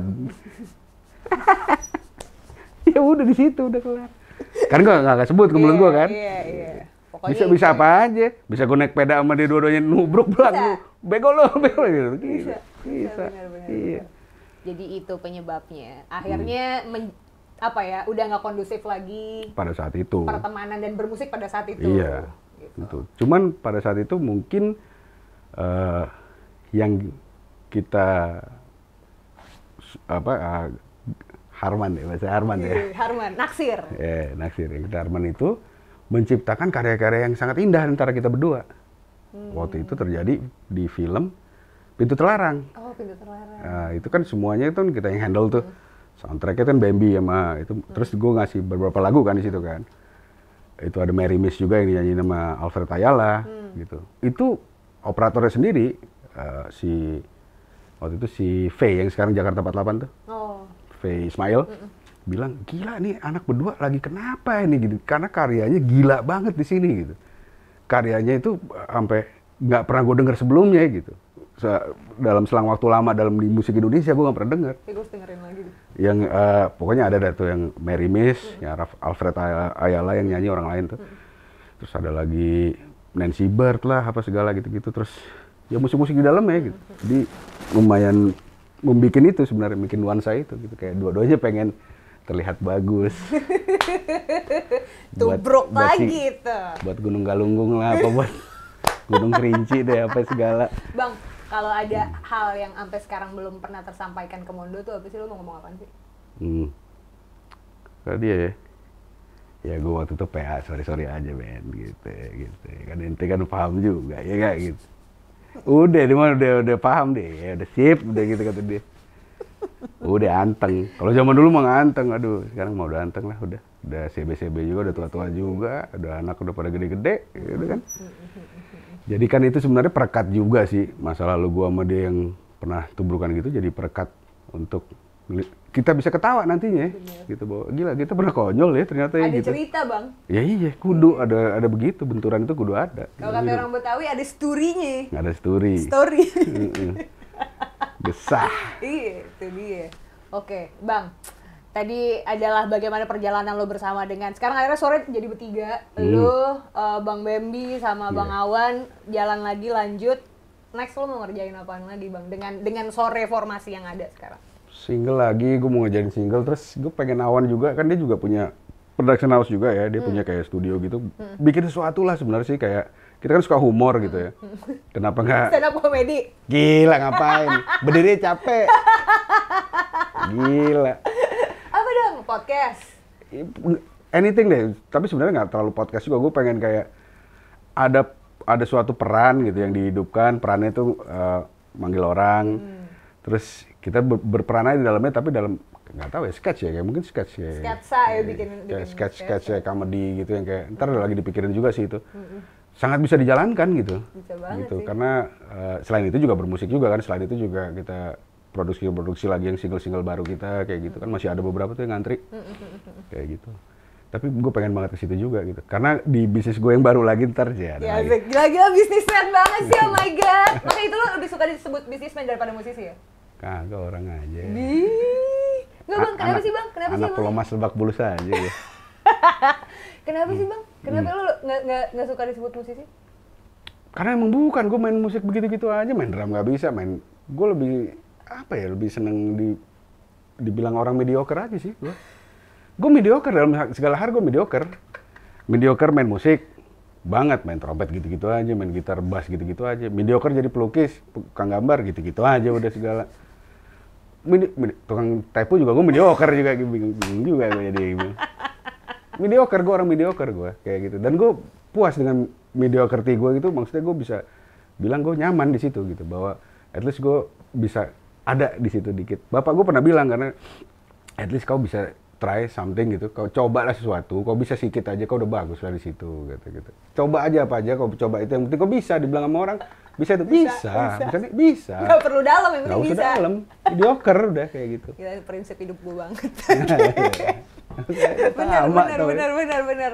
Mediocre itu akhirnya lo terlihat ahli dalam segala hal, tapi nggak perlu mendalami. Yang penting cukup bisa aja. Kan, at least kan lo ditanya bisa. Ntar kalau misalnya, mana yang belum dalam? Kemarin mati lampu. Terus itunya banjir. Gila nih kayak wawancara terbanyak ketawa, gue sampai capek ketawa sumpah, bukan capek ngobrol, capek ketawa. Bang, oke, karena udah ngomongin soal musik tadi sore, sekarang Ade Paloh ini kan juga kayak bajing luncat nih. Ada di mana-mana karyanya, sampai Noh Saleh aja di negeri seberang ada elemen lo di situ, Bang, gitu. Angin kencang, ya kan gue juga suka lagu-lagunya Noh. Noh, hai Noh. Terus juga mungkin kalau ngomonginnya di sini 3 pagi juga kan. Ada. Project lo Marshkit juga masih jalan ya, Bang? Marshkit nunggu ini dulu nih, nunggu sore dulu. Jadi kita harus kelarin di sore dulu nih single, kalau udah itu kelar bikin Marshkit lagi. Iya gitu. Di refresh lagi dah. Iya. Yang dulu. Udah nunggu giliran tuh semuanya gitu. Oke, doain umur panjang aja deh kita. Amin. Semuanya dalam ruangan ini yang nonton yang umur panjang insyaallah. Amin ya Allah, ya Allah. Iya. Udah berapa banyak kita didoain dari tadi sama Ade Paloh. Aminin. Amin semuanya, amin. Amin. Bang, ini lo meninggalkan banyak banget jejak. Kalau lo bilang lo nggak mau disebut musisi, gue agak nggak setuju karena sore ini juga sebagai pembuka pintu gerbang untuk para musisi-musisi indie yang percaya sama karyanya, idealis gitu. Lo membuat mereka percaya diri untuk bisa mendobrak bahwa industri everything about major label gitu. Ya. Gue sih nggak, karena satu gue nggak mau dibilang musisi karena gue lebih mau dibilang gue temen. Gue temennya lo pada, udah gitu aja. Gitu. Kalau misalnya lo mau ngobrol sama gue, lo ngobrol sama gue gitu. Dibilang gue ngedobrak apa? Karena gue di situ menjadi temen yang duluan kali di situ ya, bukain pintu. Tapi tetap end up-nya gue temen. Ya mendingan jadi friends kan daripada fans kan, iya kan? Tambahin R-nya aja tuh kan di situ kan. Friends sama fans. Ya? Iya makanya kayak gitu. Jadi kalau lo mau nemuin gue, lo temuin gue gitu. Dan kalau lo mau cari tahu tentang gue, lo cari tahu tentang gue. Makanya gue di IG gue aja sendiri gue nggak pakai nama gue. Dr. Andes. Enggak, gue pakai batu bara merah. Batu bata merah. Batu bata merah tuh filosofinya kan dia kokoh ada tapi nggak kelihatan. Oh iya. Di semen. Benar. Belakangnya batu bata merah. Kecuali emang lo belum beli semennya aja, belum laci. Masih kelihatan. Iya, masih kelihatan. Terus evening primrose nama gue kan, apa bunga yang tumbuh di malam hari, kayak gitu. Jadi kalau lo mau tahu gue, ya temuin itu, cari tahu siapa gue gitu. Maksudnya nggak usah Ade Paloh apa whatever sore whatever, nggak mau gue. Ini kalau emang lo nyari gue berarti emang lo udah ada effort untuk nyari gue gitu, dan gue akan jadi teman lo di situ gitu. Oke. Nah ngomongin soal social media identity-nya batu marah deh tuh gue, batu bata merah. Gue mau ngebuka ini. Nih jadi kita ada challenge Bang. Bukan challenge sih. Gue akan membuka beberapa foto-foto yang ada di Instagram lo. Gue pengen lo bercerita tentang foto-foto tersebut. Boleh ya Bang? Boleh lah. Oke. Foto pertama yang akan kita buka adalah ini. Jangan kasih lihat dulu. Batu bata merah. Batu bata merah. Penjelasannya yang tadi tuh ya? Iya. Kokoh, kuat, berasal dari tanah. Kita semua juga dari tanah juga ya kan. Dan dia nggak perlu kelihatan untuk tahu kalau dia itu kokoh. Dia sendiri udah tahu dia kokoh, kuat gitu. Dan dia perlu banyak elemennya dia sendiri. Dia perlu banyak dia. Batu bara, dia nggak akan bisa berdiri sendiri kan, sepotong batu bata gitu. Dia harus banyak juga kan. Jadi situ tuh komunnya gitu. Kebersamaannya gitu. Di situ prinsipnya. Oke, itu tadi tentang batu bata merah. Postingan kedua. Anak gua. Cerita dong Bang. Paling ganteng sih di dunia. Anak gua Ernesito Ade Paloh. Ernesito. Gua namain dia dari Ernesto Guevara sama Joseph Broz Tito yang dari Yugoslavia gitu. Gitu. Ini anakku nomor 1. Sekarang udah kelas 3 SMA. Bentar lagi bakal musikin gue soal mau kuliah nih. Udah tahu belum mau kuliah jurusan apa Ernesito? Dia maunya ekonomi, biasalah bisnis kayak gitu. Terus mintanya mahal-mahal lagi, aduh. Gawat nih gue masih lebih banyak batu bata lagi nih gue nih. Ya kan, batu bata. Ada cepean yang segini nih, cepean yang segini kan batu bata nih kan. Ya kan? Oke, Ernesito. Selanjutnya, wah ini lucu banget sih kalau ketemu sekarang gue cubit sih beneran bentukannya kayak gini. Cerita dong Bang. Itu gue. Iya. Sama gue. Umur berapa nih lagi? 4 tahun. Kenakalan jenis apa nih yang lagi lo kembangkan? Oh di Amerika? Di Disneyland. Oh. Di Disneyland di Amerika diajak bokap gue, waktu itu sama nyokap mau keluarga semuanya. Kita di Disneyland, ini orang Aceh nih belakang nih yang jagain gue. Om Nasir namanya. Om Nasir. Iya itu di Amerika tuh di Disneyland. Umur 4 tahun. Kayak apa Ade Paloh umur 4 tahun Bang? Malu. Tetap pemalu. Pemalu. Setahun kemudian baru berhenti ngompol. Umur 5 tahun berarti ngompol. Berhenti ngompol mulu dulu, udah habis tuh. Kasur orang, kasur saudara habis. Pakai capung nggak? Kagak, udah berhenti sendiri. Nggak ada capung kali ya di Amerika ya? Kan enggak, gue cuma liburan. Liburan doang ya? 3 bulan itu liburan. Oh iya. Nah Om Nasir ini gimana nih orangnya? Yang ngejagain lo dari kecil? Om Nasir ini dia masih turunan Pakistan, Medan. Gue nggak tahu nasibnya sekarang, gue nggak tahu Om Nasir, mudah-mudahan sehat-sehat aja ya. Tapi nggak tahu sih, tua itu dia. Amin, ini pas lagi ini umur berapa nih Om Nasir? Udah umur 30-an something lah. 30-an, udah dewasa. Pakistan itu. Pakistan. Lanjut, foto selanjutnya. Ini apa nih Bang? Wah itu gue lagi PA aja itu, lagi nulis apaan itu gue di celana gue nulis. Apaan Bang tulisannya? Tuh. No pelotan lar. Oh ini dari lagunya Chicano Batman. Oh. Lagu La Samoana, tentang orang Samoan, cewek Samoan. Samoan. Nah dia ngomong tentang cewek itu rambutnya panjang, dia suka gitu. Gue tulis aja di celana gue. Oh. Iya, lirik lagu itu. Lirik lagu, iya. Oke. Nah, yang terakhir. Ini nih, ibu negaranya Ade Paloh. Yang mana nih? Yang mana? Yang mana nih? Yang Arab juga ibu negara gue. Nah itu nomor 1. Nomor satu. Gimana Bang, figur 2 perempuan utama dalam hidup lo sekarang? Ya, kalau ini kan cuek ya. Istri gue nih udah hyper cuek. Hyper yang kayak, yang kalau yang ini, hyper protektif. Udah protektif, gue sampai sekarang nggak bisa naik motor juga. Hah? Serius? Nggak bisa, naik sepeda bisa, jago gue. Serius Bang? Sepeda banyak. Naik motor nggak bisa. Karena adek nggak boleh dikit, adek nggak boleh kena angin gue sama dia. Wallahi. Kalau ini, lo mau dalam tornado ya bang, apa gitu lo, yang penting lo pulang. Gitu ya, iya. Yang penting lo pulang, lo misalnya jam 4 pagi belum ini, di mana dek, gini-gini. Bang, gitu. Ya di sini. Ntar pulang ya, iya. Gitu. Udah itu aja dia mah. Lo mau di dalam tornado, hurricane apa kek. Nggak ada urusan. Yang penting lo selamat, lo pulang. Kalau ini baru keluar pagar dikit ada angin mamiri, jangan kerokan sini gitu. Gitu. Jadi punya karakteristik yang berbeda. Polaris, nih, ya? Polaris. Sangat ya? polaris. Oh, kayak gitu. okay. Ya dua-duanya gue perlu jadi. Iya benar. Ya kan? Nyimbangin Bang. Nyimbangin, gue tahu kalau gue ada caranya gitu. Dua-duanya sebenarnya embrace, dua-duanya sayang gitu. Tapi caranya yang satu kenceng, yang satu longgar. Tapi lo lebih prefer yang mana? Yang longgar apa yang kenceng? Gue kadang-kadang kangen yang kenceng gue daripada yang ini. Gue pengen yang kenceng daripada si yang membiarin gue dalam tornado. Dan gue menginginkan yang longgar daripada yang Arab nih. Aduh. Oke, berarti Mbak Yunita ternyata Bang Ade pengen dikencengin juga. Udah makin cuek dia katanya. Makin cuek deh. Oke, itu tadi tepuk tangan dulu. Soalnya kan katanya kan Batu Bata Merah nih nggak demen banget bersosial media, tapi sekarang lo aktif banget Bang, gue perhatiin. Yang dimana di Instagram kan? Ya ngejawabin DM. Jawabin DM, stories, apa segala kayak gitu. Ya kudu dijawab juga. Iya. Gue doyan banget ngejawabin nih, dan gue PA-nya begini nih, sering banget. Jadi kayak misalnya ada orang gini, Bang, gue ke rumah lo ya, boleh ya main ya? Gue nggak jawab tuh, iya kan? Maaf saya. Enggak, misalnya enggak, gue kadang jawab gini, oh ya udah sikat jam 7 deh, gitu. Iya. Dia ke rumah, Bang gue udah depan rumah nih, gitu. Wah dia terus dia masuk kan, udah ngobrol sama gue lama, itu gue jawab sama dia. Yang tadi, Bang gue udah depan rumah nih, gitu. Terus gue bilang, ya udah masuk aja, ini gue sama lo sekarang lagi duduk sama lo, gitu. Itu tiap kali, itu semua orang itu. Bapak jokes. Iya. Itu udah gila, terus kayak, ya gila kok dijawab. Ya kan gua harus jawab semuanya. Bener. Gitu mesti adil kita jawab. Nah itu kayak DM itu makanya gua jawab juga. Harus, mau ada yang 2 tahun, 3 tahun yang lalu gitu. Serius. Waduh sorry, gua bilang. Tapi Ketimbun, kebiasaan ini baru lo lakukan sekarang? Masa pandemi? Oh iya, sangat lah. Karena kan ada waktu banget ya. Iya, ada waktu.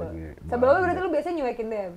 Kalau udah kebanyakan ya satu-satu pasti gue jawab. Kalau itu gue jawab ya walaupun waktunya tergantung mood gue, dan gue moody banget.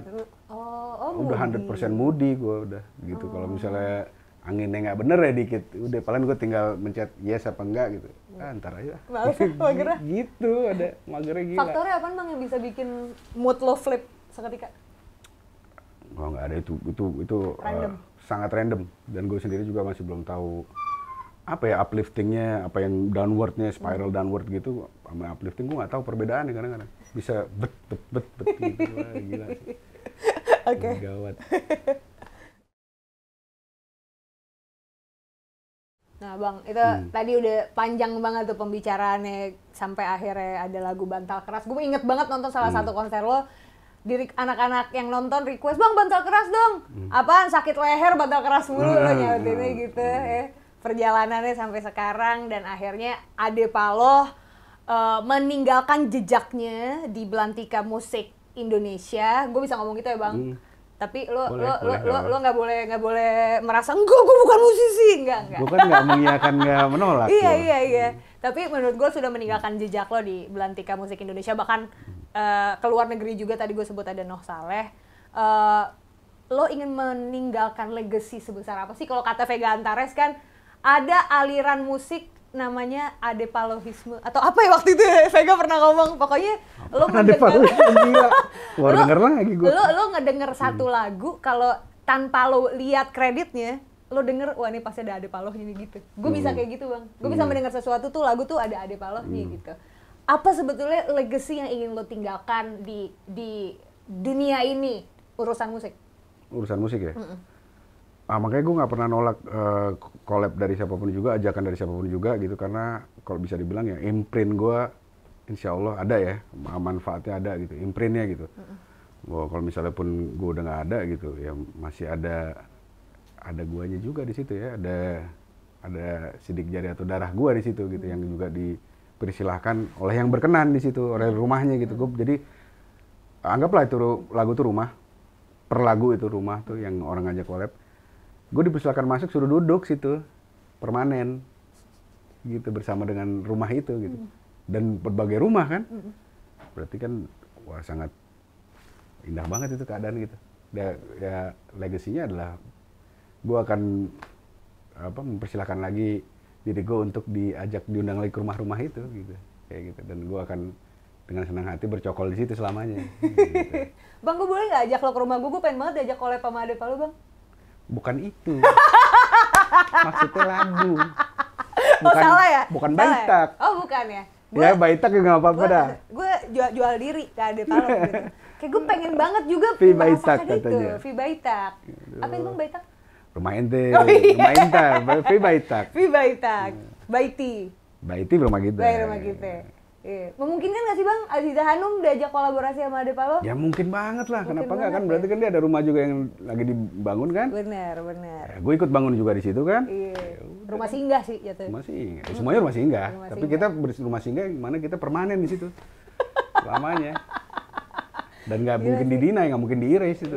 Nggak mungkin terhapuskan. Iya sih. Gue bisa bilang mungkin gue kayak mimpi ada di sini sekarang karena gue ya you name it, apa Sorealis, gue pecinta lagu-lagunya Sore, gue bisa menyanyikan lagu Sore dengan baik yang mana aja bang sampai sekarang gitu. Tapi kalau gue tanya sama lo, mana lagu Sore yang lo paling cinta banget?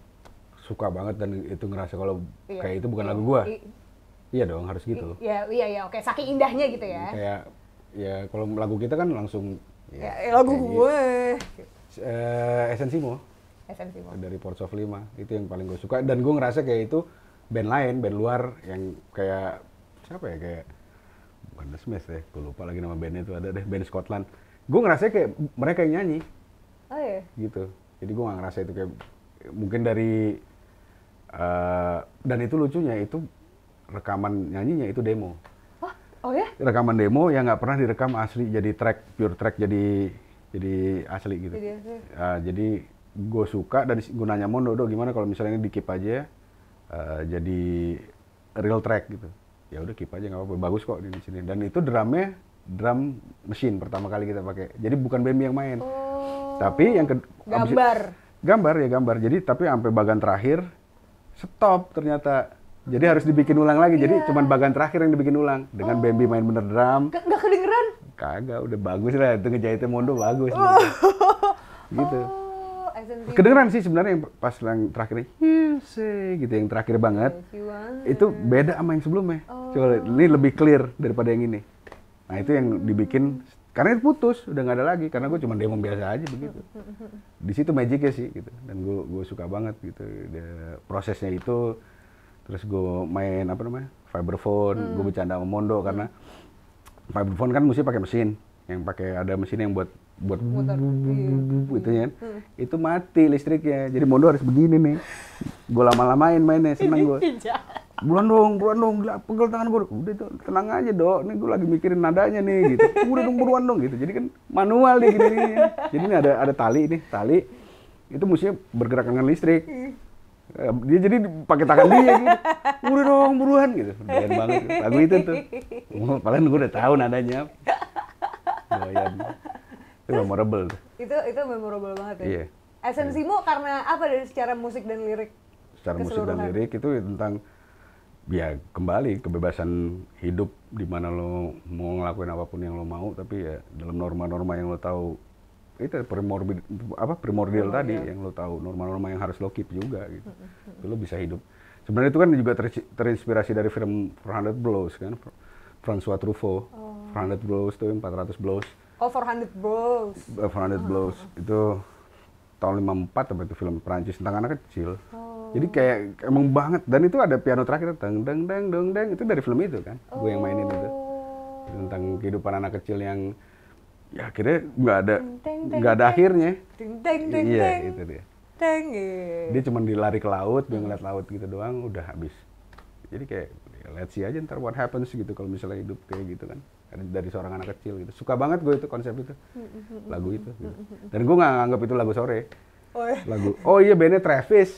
Oh, Travis. Scotland, lupa lagi. Closer. Iya, Closer. Oh, kayak Travis aja yang nyanyi. Gue bayangin Travis bukan sore gitu. Gitu. Lagu yang paling lo nggak suka banget di sore? So Beautiful. Kenapa? Gak tahu, gue pengennya lebih kenceng lagi, tau nggak? Gue pengen banget lagu kenceng waktu itu kan.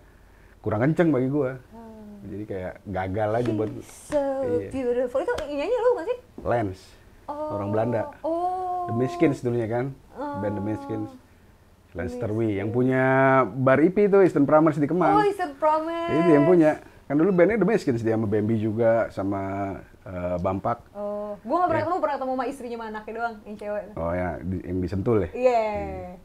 Oh, I see. Oh gitu. Ya, ternyata untuk pemilik lagu-lagunya sendiri juga punya preferensi khusus ya? Ada. Kayak lo punya baju yang lo beli, lo suka apa yang lo bikin, lo kan pasti punya favorit ya kan? Pasti ada kayak gitu. Tapi gue berusaha nanggalin semua tuh. Gue nggak pakai baju itu lagi. Kenapa? Iya udah kan seperti ya gue sering ceritain gitu kalau misalnya apa yang udah kita bikin let go aja. Let go, kita harus bisa ikhlas sama itu gitu. Kalau kita masih merasa bahwa itu masih gua gitu. Enggak. Nah, kecuali tadi yang kolaborasi, yang gue bercokol di rumah orang. Itu betapa bahagianya gue kan, maksudnya untuk bisa ada di situ gitu karena dipersilakan, diajak gitu, diundang gitu kan. Undangan itu kan kalau misalnya diundang wajib datang, kalau nggak diundang datang haram ente. Iya benar. Ya kan? Karena udah diundang. Iya, kalau diundang wajib. Itu lebih bahagia daripada yang kita bikin sendiri. Bikin sendiri ya udah sana. Gue nggak mau inget-inget dah. Kalau misalnya dibilang itu bagus ya alhamdulillah udah nasib itu lagu gitu. Nasib itu rumah gitu. Itu yang terjadi sama Polka Wars, 3 pagi, apalagi sih Bang? Yang kolab-kolab banyak banget. Mad Men terakhir kemarin. Oh, Mad Men terakhir. Terus masih banyak lagi, ada yang upcoming juga. Yazid gue cuman speech doang. Speech pakai bahasa enggak bahasa Indonesia, puisi. Puisi gue gitu. Gue cuma disuruh speech doang sama dia. Yazid upcoming banyak banget. Alhamdulillah juga sih. Lo tuh kan sangat ini ya Bang, maksudnya lo fluent banget sama Brazilian. Enggak, Spanish. Oh, Spanish justru ya? Spanish ya? Oh, berarti tapi kalau preferensi musik-musik sana gitu yang masih lo dengerin banget tuh sekarang siapa sih? Oh, tapi kalau musik gue lebih ke Brazilian bener. Jobim. MPB, lebih ke MPB. Ya Jobim kan basicnya kan, pondasinya, tapi kalau ininya ke musika pop brasileiro. Musika pop brasileiro itu musik pop yang dibikin tahun 70-an waktu zaman junta militernya Brazil. Jadi mereka kayak apa namanya? Untuk mengeluarkan apa ya aspirasi mereka gitu. Dari Bikin itu musika pop brasileiro tuh. Kayak jazz sama black people gitu. Iya lah kayak gitu. Tuh bisa ada Milton Nascimento, Edu Lobo, Chico Buarque gitu-gitu. Iya, kayak gitu-gitu tuh. Nice. Gue lebih prefer itu sih daripada musik Latin yang berbahasa Spanish. Oh. Kayak gitu karena kebanyakan yang Tejano yang waktu gue di Amerika mah bikin pala gue pusing. Kenapa? Kenapa bang? Udah kayak nelen Panadol nggak pakai air, gimana rasanya, gimana nyangkut aja di sini gitu. Aduh, gitu kapan kelar? Nggak enak, lagunya nggak enak. Tungtet, nggak enak, gue nggak doyan. Gitu. Mendingan Brasileiro ya. Apa sih kan lu juga banyak banget memasukkan Spanish unsur di sore gitu kan? Masismo itu sebenarnya. Lebih ke masismo dan effeminate-nya aja kan bangsa Latin kan terkenal dengan masismo mereka, maconya mereka, tapi sebenarnya mereka effeminate dalam melakukan itu kayak makanya orang-orang yang kayak pedansa tango itu kan mereka dengan gayanya yang gitu di sini ada apa? Ada bunga rose. Oh, sambil gigit. Iya, sambil gigit.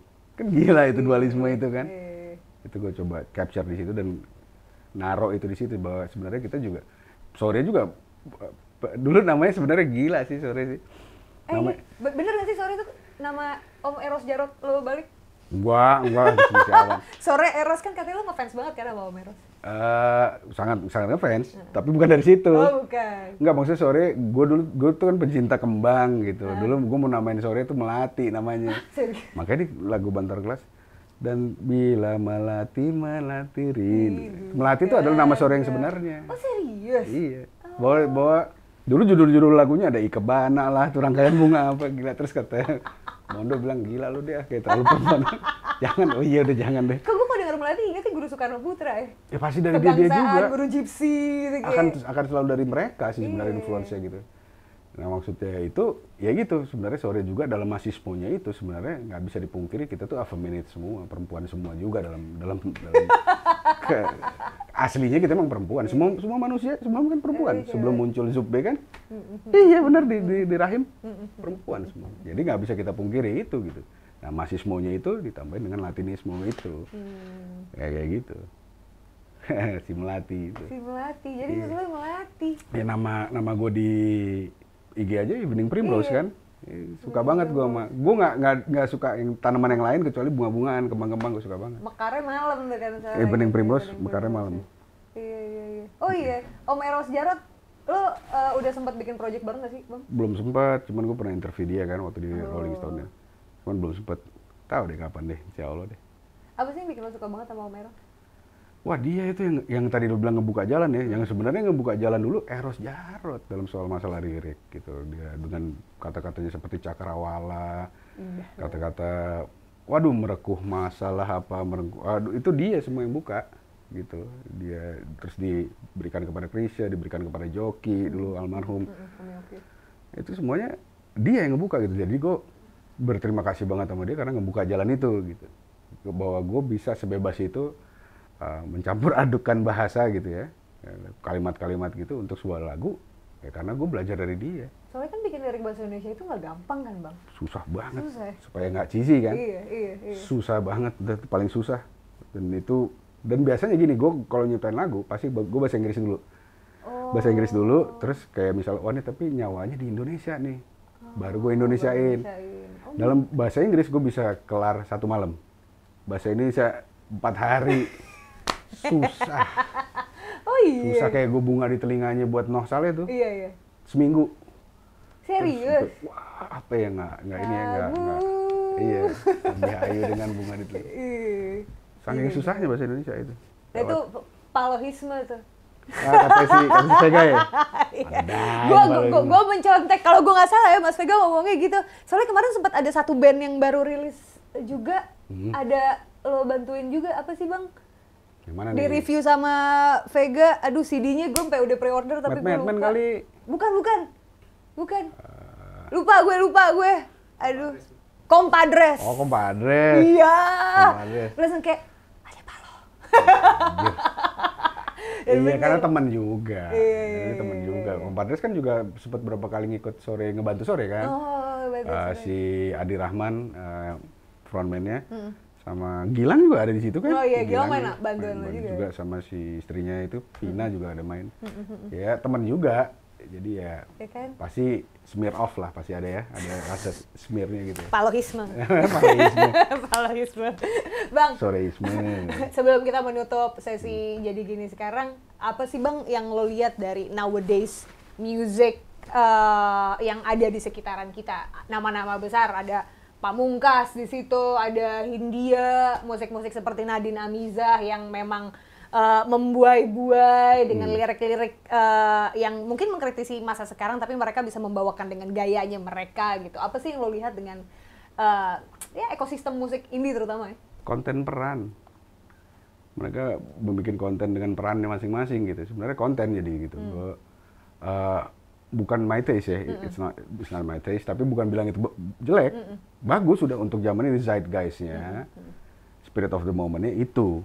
Memang bikin suatu konten dengan perannya, memasukkan konteks-konteks yang memang lagi hype gitu. Kita bisa bahas, mungkin ada yang lagi di TikTok, ada yang di Twitter, ada yang di mana gitu, dibawa masuk ke situ, dan kesedihan anak-anak sekarang gitu. Ya, sad boy, sad girl. Kayak gitu dibawa masuk ke situ, konten peran mereka menjadi cult of personality yang bawa benderanya mereka gitu.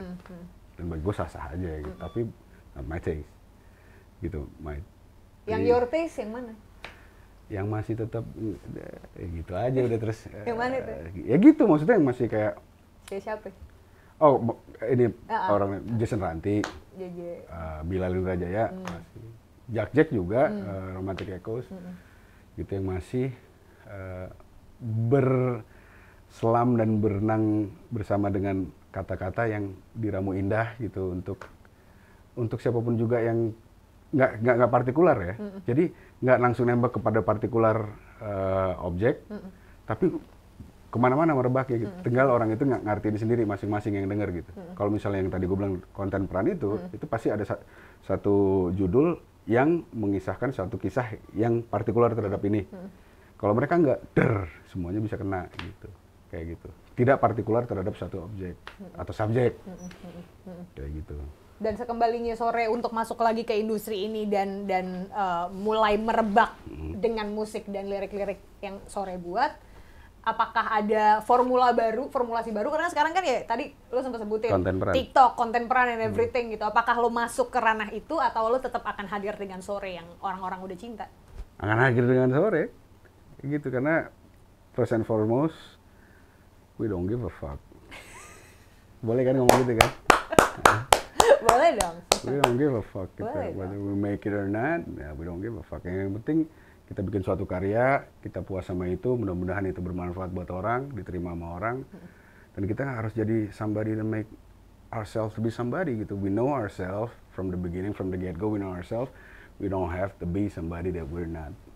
Well, that's it. So we don't give a fuck, and I hope you like us not giving a fuck. We still like you guys without giving a fuck. Yalah, tentu love kan, everything kan based on love. Benar. Even fucking. Gue gak mau ini disensor, please banget ya. Bang Ade, makasih banyak Bang Ade. Sama-sama, Anu. Main ke Jadi Alhamdulillah Gini. udah diundang, udah jadi.